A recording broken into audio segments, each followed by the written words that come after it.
નમસ્કાર દર્શક મિત્રો, હું નીતિન પટેલ. તમે જોઈ રહ્યા છો સમાચાર મેં આગ્યો ન્યૂઝ. હવે જોઈએ આજના સમાચાર. ગુજરાત રાજ્યના કેબિનેટ મંત્રી અને વિસનગરના ધારાસભ્ય ઋષિકેશ પટેલે ઉત્તરાયણ પર્વ નિમિત્તે પોતાના મત વિસ્તાર વિસનગરમાં લોક સંપર્ક સાથે પતંગોત્સવની ઉજવણી કરી. મંત્રીએ વિસનગરના વિવિધ વિસ્તારોમાં જઈને કાર્યકરો અને નાગરિકો સાથે તહેવારનો આનંદ માણ્યો હતો. મંત્રી ઋષિકેશ પટેલે વિસનગર શહેરના ગુંદીખાડ પરા, પારેખપોળ, દીપડા દરવાજા અને પીપળાવાડી પોળ જેવા વિસ્તારોની મુલાકાત લીધી. તેમણે દરેક સ્થળે સ્થાનિક રહીશો સાથે મુલાકાત કરી અને ધાબા પર પતંગ ચગાવી કાર્યકરોનો ઉત્સાહ વધાર્યો હતો. શહેરની પીપળાવાડી પોળ અને માયાબજાર વિસ્તારમાં મંત્રીનું સ્વાગત કરવામાં આવ્યું. તેઓ રાધેશ્યામ ગુપ્તાના નિવાસસ્થાને પહોંચ્યા, જ્યાં પરિવારજનો અને પોળના રહીશો દ્વારા ફુલહાર અને શાલ ઓઢાડી તેમનું સન્માન કરાયું. મંત્રીએ અહીં સૌની સાથે પરંપરાગત રીતે ઉત્તરાયણની ઉજવણી કરી હતી.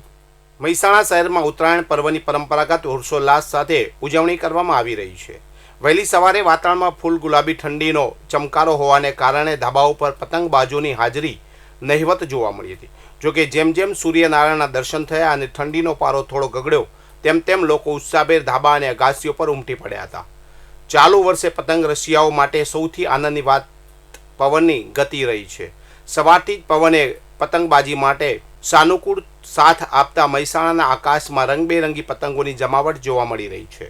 શહેરના ગોપીનાથ રોડ, મોઢેરા રોડ અને રાધનપુર રોડ સહિતના વિસ્તારોમાં કાપ્યો છે અને એ લપેટના ગુંજારાવથી વાતાવરણ ગુંજી ઉઠ્યું છે. અનુકૂળ પવનને કારણે પતંગ રસિયાઓમાં ભારે ખુશીનો માહોલ છે. બનાસકાંઠા જિલ્લા પોલીસ અધિક્ષક પ્રશાંત સુબેની સૂચના મુજબ દારૂ અને જુગારના ગુનાઓ શોધી કાઢવા માટે એલસીબી પોલીસ ઇન્સ્પેક્ટરના માર્ગદર્શન હેઠળ આ ઓપરેશન હાથ ધરવામાં આવ્યું હતું. LCB police staff Deesa rural police station વિસ્તારમાં પેટ્રોલિંગ કરી રહ્યો હતો. બાતમીને આધારે તેઓ આખોલ 4 રસ્તા ખાતે વોચ ગોઠવીને ઊભા હતા. તે દરમિયાન કંસારી તરફથી ઉપરોક્ત ક્રેટા ગાડી આવતા પોલીસે તેને રોકવાનો ઇશારો કર્યો હતો. જોકે ચાલકે ગાડી ડીસા તરફ ભગાવી હતી. પોલીસે ખાનગી વાહનો દ્વારા ગાડીનો પીછો કર્યો હતો.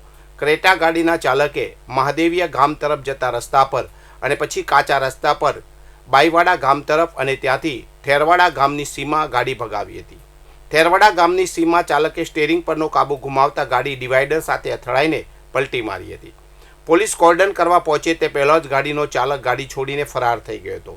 ગાડીની તપાસ કરતાં તેમાંથી ગેરકાયદેસર અને પાસ પરમિટ વગરની ભારતીય બનાવટની વિદેશી દારૂની 1542 બોટલો મળી આવી હતી, જેની કિંમત રૂપિયા 3,42,156 થાય છે.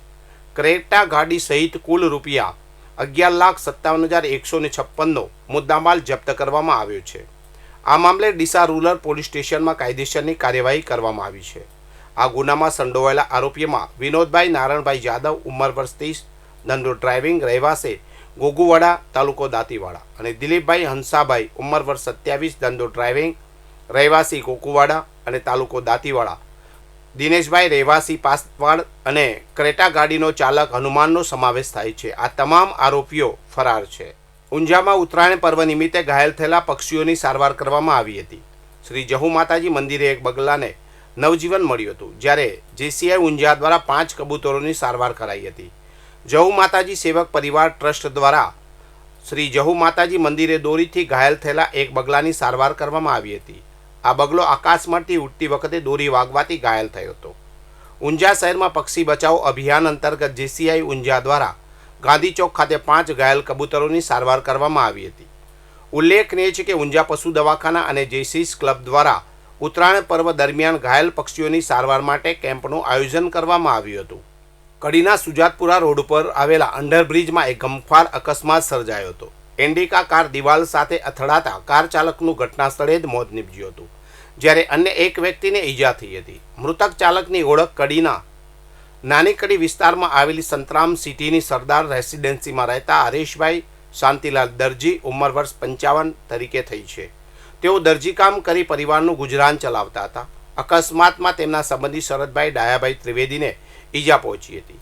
હરેશભાઈને શરદભાઈ પોતાની ઇન્ડિકા ગાડી નંબર GJ1HS 3578 લઈને કડી બજારમાં કામરથી નીકળ્યા હતા. ધરતી સિટી થઈને સુજાતપુરા રોડ પરના અંડરબ્રિજમાંથી પસાર થઈ રહ્યા હતા, ત્યારે અચાનક ચાલકે સ્ટેરિંગ પરથી કાબુ ગુમાવ્યો હતો. કાબુ ગુમાવતા ગાડી બ્રિજની દિવાલ સાથે ધડાકાભેર અથડાઈ હતી. અકસ્માત બાદ તરત જ આસપાસના લોકો ઘટના સ્થળે એકઠા થઈ ગયા હતા અને બંને ઈજાગ્રસ્તોને કડીની ભાગ્યોદય હોસ્પિટલમાં સારવાર માટે ખસેડાયા હતા.